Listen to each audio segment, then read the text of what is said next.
కశింకోటలో Jagananna colony సమీపంలో ఒక ఇల్లు డిస్మాంటిల్ చేయించారు సైట్ ఓనర్స్. దాని నిమిత్తమై ఇప్పుడు ప్రెస్ మీట్ పెట్టడం జరిగింది.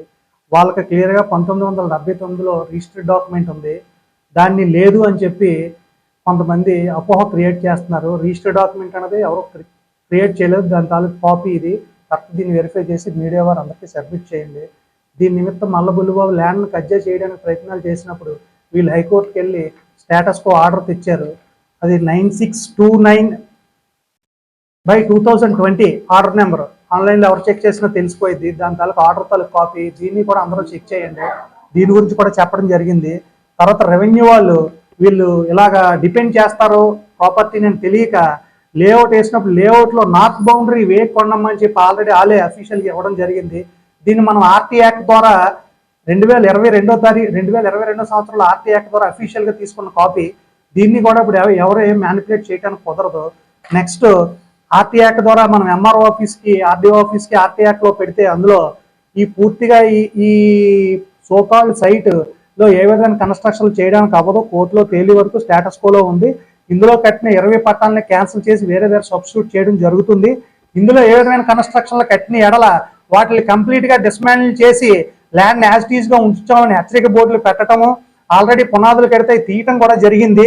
కానీ మళ్ళీ మల్ల బుల్లిబాబు అనే వ్యక్తి ప్రోత్సాహంతో కొంతమంది అందులో కొంత కన్స్ట్రక్షన్లు కట్టడం జరిగింది. దాని నిమిత్తం గవర్నమెంట్ మారిన వెంటనే బాధితులందరూ గౌరవనీయులైన మన ఎమ్మెల్యే గారి దగ్గరికి వెళ్ళి కొంతాల రామకృష్ణ గారి దగ్గరికి వెళ్ళి విన్నవించడం జరిగింది. సార్ యాజ్ పర్ రూల్ ప్రకారం ఎలా ఉందో అలా ప్రొసీజర్ వెళ్ళి ఎవరు న్యాయమైన అరువులో వాళ్ళకి న్యాయం చేయమని ప్రొసీడింగ్స్ చెప్పడం జరిగింది. కాకపోతే ఈ ఆదివారం నాడు రాత్రే వాళ్ళ గృహప్రవేశానికి ఆక మేఘాల మీద ప్రయత్నాలు జరిపే క్రమంలో బాధితులు కంగారు పడి ఆల్రెడీ 3 ఇళ్లలో దిగిపోయారు.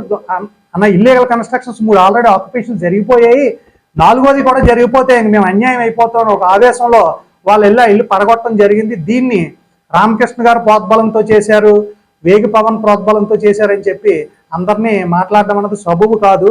బాధిత కుటుంబం వాళ్ళకి జరిగిన అన్యాయ నిమిత్తం వాళ్ళు దీని మీద ఫైట్ చేశారు. దీని తాలూకా ప్రభావాన్ని ఎవరి మీద చూపించడం అనేది ధర్మం కాదు. ఆ రోజు వైసీపీ నాయకులు సైట్ దగ్గరకు వచ్చి క్లియర్గా అన్ని ఆధారాలు పర్మిషన్స్ అన్నీ ఉన్న ఇల్లును కొట్టేశారు కూటమి ప్రభుత్వం అని చెప్పారు. ఆ నాయకులు అందరూ వచ్చి వాళ్ళ దగ్గర ఏ పర్మిషన్స్ ఉన్నాయో చూపిస్తే బాధిత కుటుంబ సభ్యులు ఇల్లు మళ్ళీ కట్టేస్తారు, లేకపోతే వాళ్ళ భూమి మొత్తం కాంపన్సేట్ చేస్తారా ఈ నాయకులను అడుగుతున్నామండి. మీ ద్వారా ఆ నాయకులందరినీ మేము ప్రశ్నిస్తున్నాం.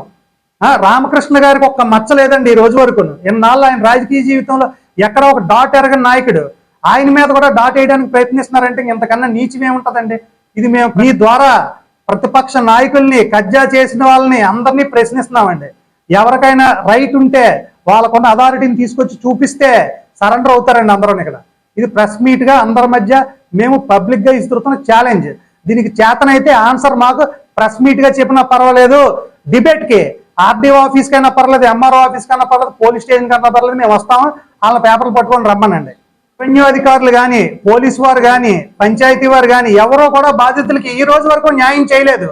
మేము ఈ అన్యాయమైన వైసీపీ నాయకులనే కాదండి, ఈ అధికారులు కూడా ప్రశ్నిస్తున్నాం. మీరైనా స్పందించి త్వరగా వాళ్ళకి న్యాయం చేకూరుస్తారని ఈ మీడియా ముఖంగా మేము ప్రశ్నిస్తున్నామండి. జరిగిన వాళ్ళ సొంత స్థలంలో కట్టిన జాగాకి వాళ్ళు కూల్చుకుంటే దాని మీద కులాల మధ్య చిచ్చు పెట్టి రాజకీయం చేయాలనే దురుద్దేశంతో వైసీపీ వాళ్ళు ఒక కమ్యూనిటీ ప్రత్యేకంగా వేరే కమ్యూనిటీని ముసిపెడుతుందనే కార్యక్రమాన్ని హైలైట్ చేసే కార్యక్రమం చేశారు. ఇలాంటి రాజకీయాలు చేసుకోవడం మానుకోవాలని ఈ పత్రికా ముఖంగా నేను తెలియపరుచుకుంటున్నాను. ఎందుకంటే ఆ సొంత జాగాలు ఇల్లు కట్టుకున్నప్పుడు వాళ్ళు ప్రతిఘటించడం కామనం. దానికి వైసీపీ వాళ్ళకి పోలీస్ శాఖ అండదండలతో ఇలాంటి భూ కబ్జాలు కశింకోటలో చాలా జరిగాయి. మల్ల బుల్లిబాబు అనే వ్యక్తి ఈ కశింకోటలో చాలా భూ కబ్జాలు జరిగాయి. దీని మీద ఈ కశింకోట కూటమి నాయకులు ప్రతిఘటిస్తున్నారని, వాళ్ళ మీద కక్ష సాధించాలని పోలీస్ శాఖ వారిని అడ్డు పెట్టుకొని ఆయన అరాచకాలకి అడ్డు ఆపు లేకుండా పోయింది. కాబట్టి కూటమి ప్రభుత్వం దీని మీద తక్షణమే చర్య తీసుకోవాలని కోరుకుంటున్నాం.